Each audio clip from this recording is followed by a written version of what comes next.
What's the one thing you can count on in life? Problems. You have yours, I have mine. We all have our sharp edges. And we think we're alone, that nobody else relates, or understands, or cares. Today, I'm going to share one of my problems. One that feels very specific to me. I have no idea if you're going to relate or understand, but on the off chance that you do care, my solution might just soften some edges of your own.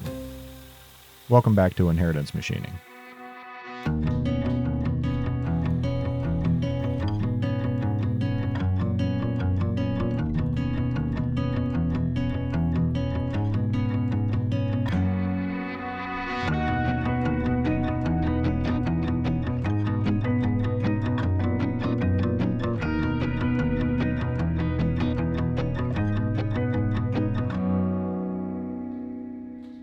Vulnerability time.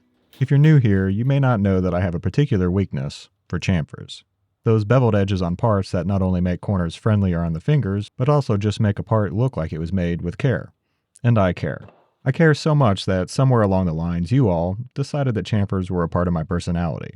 And I really can't deny it at this point. A good chamfer will brighten even my darkest day. But making them can be a bit deflating. There are so many tools you have to account for the various scenarios that call for an accurate angling. And sometimes the creativity needed requires an on-screen disclaimer. So like many of my builds, I'm going to try to make one tool that can replace a bunch of my other tools. Not to get rid of them, of course, just to make them feel bad. Right off the bat, I am going to limit this focus to a tool I use on the mill, because on the lathe, this guy right here does 90% of the work. Doesn't get simpler than that. On the mill, there are a lot more options. So let's talk about my one-size-fits-most solution. This. I said this was for the mill, so an R8 arbor is the recipe for this end. And the other, a triangular insert holder on an adjustable dovetail, basically letting me hit all diameters between 0 and 3 inches with a single cheaply replaceable carbide insert. And of course the angle it cuts is 45 degrees because everybody knows only the best chamfers are 45 degrees. By the way, all of this was designed in Onshape, who sponsored this video. Their cloud-based modeling and management software is amazing, and it just got even better with model-based definition, letting you input not only dimensions but tolerances and datums right in the 3D model. This is a handy feature to have as a solo designer, but it really shines where models are worked on collaboratively, and this critical manufacturing info is maintained right at the source model level. Check the link in my description to try the professional version I use free for 6 months. Let's get down to business. Some edges are harder than others, so I'm going to need this tool to be as tough as possible. This bar of S7 should do the trick. It's a hardenable tool steel that, lucky enough for me, hasn't been hardened just yet. No, this one's been blessed by a guy named Neal, so we should be golden. I'll start with the arbor. That's the end that mounts in the mill's spindle. Mine's an R8 design, so we have quite a bit to hog out of this beefy boy.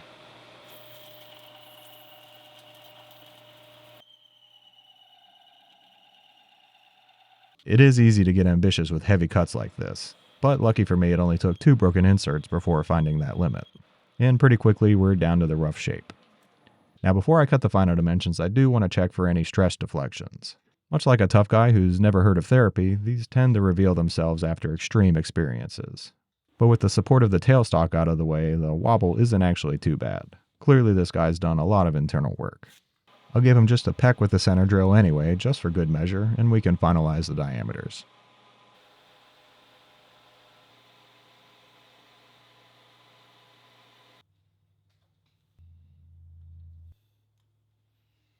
And I think he'll also appreciate not being left with any harsh edges.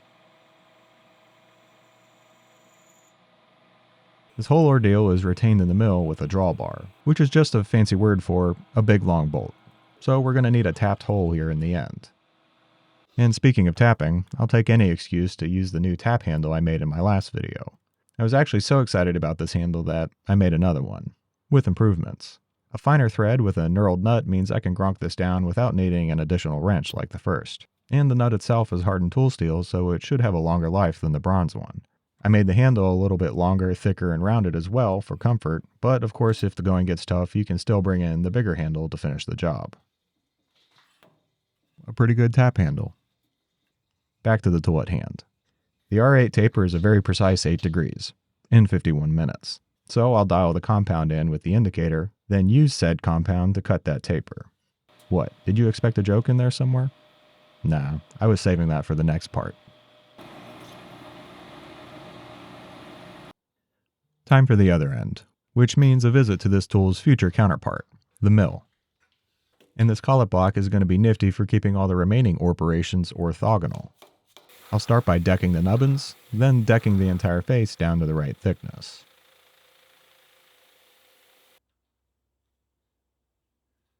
The dovetail is up next, and I want it on center, so I'll find the center, then bring in a roughing mill for the roughing. I feel like I'm talking too much.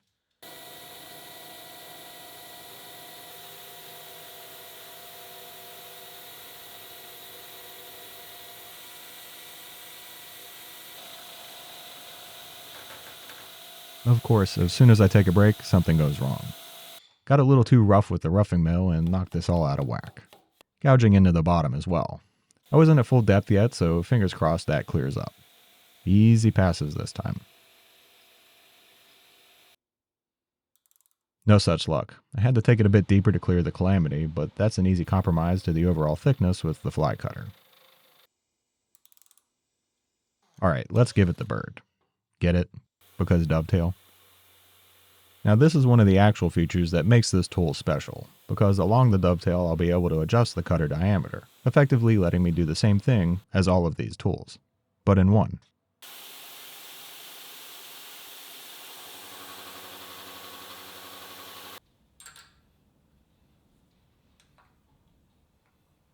And of course, in keeping with the theme of this video, no sharp edges left behind. Up next are the screw holes, but drilling into a curved surface generally doesn't go so well. So first a counterbore, which will be a nice place to tuck the screw heads. Then I can come back in with the center drill, pilot drill, and clearance drill before our new friend makes another appearance.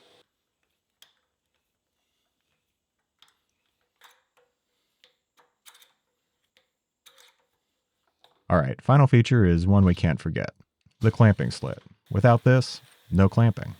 And of course we have to keep that puppy moist. Trust me, dry running a saw and air hardening tool steel does not a sharp blade make. In fact, staying well hydrated is exactly how I keep this machine running sharp as well.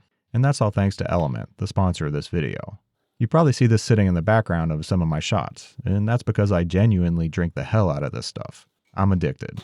Well, as addicted as you can be to something as clean as Element. That's because there's nothing dodgy about it. No sugar, caffeine, food dyes, or anything else, as I said, dodgy. Just some flavorings and most importantly, electrolytes. Sodium, potassium, and magnesium. All in the perfect balance to work effectively in your body. I don't know a whole lot about that, I just know I feel better when I stay hydrated with Element. I'm less fatigued and less groggy when I do drink it, which is important when you spend most of your time around machines that don't care that you're not made of metal. The flavors are all kick-ass as well, and come in both large and small sparkling options or flavor packs that you mix yourself. Get a free sampler of Element's most popular drink mix flavors with any purchase at drinklmnt.com/inheritance. Find the flavors you like best and let it work its magic, keeping you sharp. That pretty much wraps up the arbor. I say pretty much because there's still more to do, but I've got a plan for the rest. And step one is to make the next part, the cutting head. This is a particularly odd part to make, short, thick, and just generally weird. Geometries like this are hard to hold, so we have to approach this one with a little more of our noggin than normal. That means not much on the lathe just yet. Like the arbor, I'll denubbins the first face before decking the whole thing flat and finding the center, for the matching dovetail of course.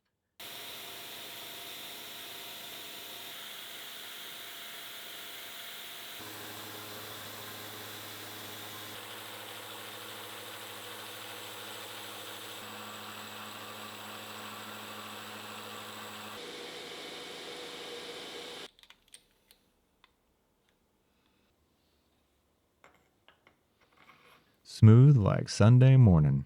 Now we've got a good way to hold on to this sucker, while we make it even smaller and more oddly shaped. Back in the lathe this time, with the forge I'll chuck to get the arbor trued up. The really tricky part on this one is the offset conical face. It's got to be offset and, well, conical. Normally a difficult operation, but not when you have an adjustable dovetail built right into your setup. So if I zero on the arbor's diameter, then back out the offset amount and slide the part out to that zero, that takes care of the eccentricity. And the conical part is just a matter of adjusting the compound slide. I don't know what it is, but there's just something so satisfying about using the tool to make the tool itself.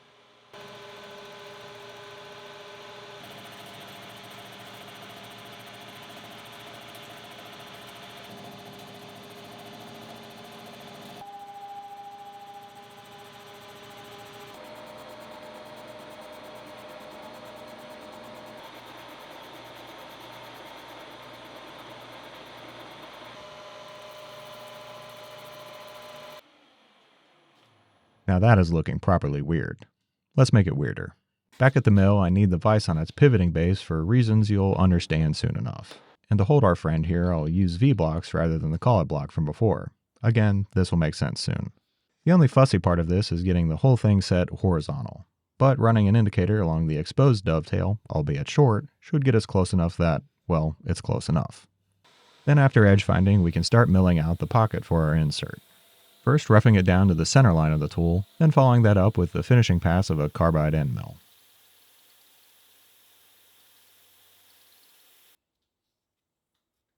Nice. A few holes are then needed, one for insert corner clearance and two for the clamping element, one of which gets tapped. And while I'm here, I'm also going to take care of the keyway in the R8 arbor. And now you see why I use V-blocks instead of the collet block. That takes care of the standard stuff. Back to the weird end. It's time to mill out the triangular pocket for the insert. And here comes the swivel base. Canting everything of course throws off all of the references, but that's easy enough to relocate using the holes we drilled in here. Then we can start the very delicate milling. There are a lot of inserts I could have designed this around, but I chose to use triangular ones for a very good reason. I have a lot of them. Many of my tools use them and, well, they're cheap. And a hell of a lot cheaper than a solid carbide chamfering mill. So it's a perfect fit. All we need now is a way to hold this insert in place. This is a quick one though. A round bar and a collet block lets me whip up a rectangular blank lickety-split, including a step in the underside of the clamp. A couple holes are added for the screw and the locating pin. A quick job for the lathe.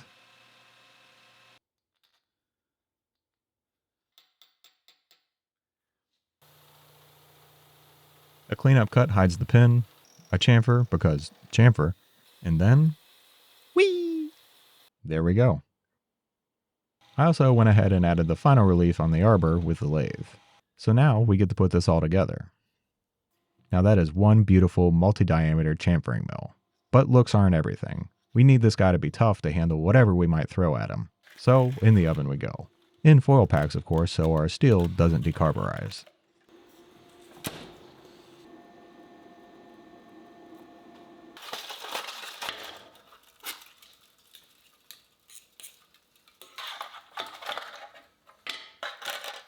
After an air quench, a tempering, and a cleanup, we're ready to put this thing through its paces. I've prepared an obstacle course of sorts to see if this sucker can do everything I set out for it to. Can I chamfer all of these edges with just one tool? It fits the mill, so that's a great start. How about these straight edges?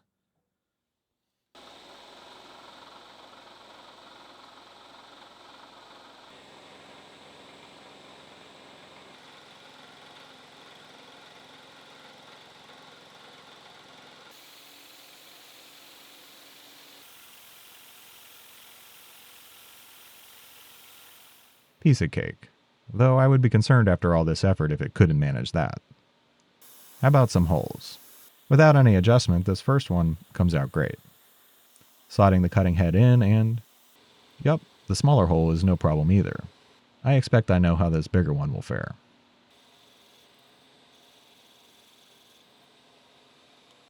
Very nice. One single tool took care of all of these holes.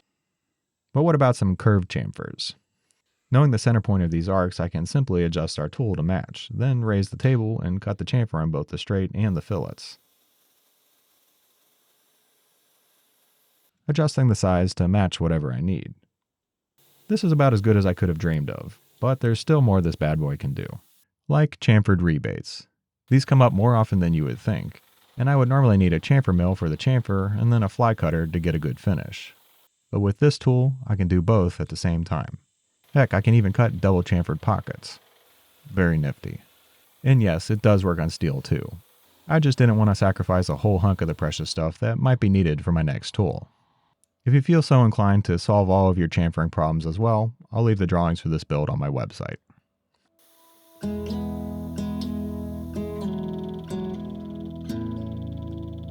I started off this project saying that everyone has problems. Some are big, some are small, but it's a universal human experience to wrestle with things that are difficult, but important. These problems, our own personal sharp edges, can make us challenging to be around. A good tool that cuts your hand when you use it needs some work before it lives up to its full potential. In the last few years, I've spent a lot of time working on myself, finding my sharp edges, smoothing them into a more refined version of the man I want to be, trying to show up better for the people I care the most about. And I can't help but see the parallels in this shop. This may just be a simple chamfering tool, but to me, it's also a reminder to try, to keep working on my sharp edges, to create tools that don't exist to help others with their own problems, and hopefully leave the world a little better because of my efforts. As always, thanks for watching, and see you next time.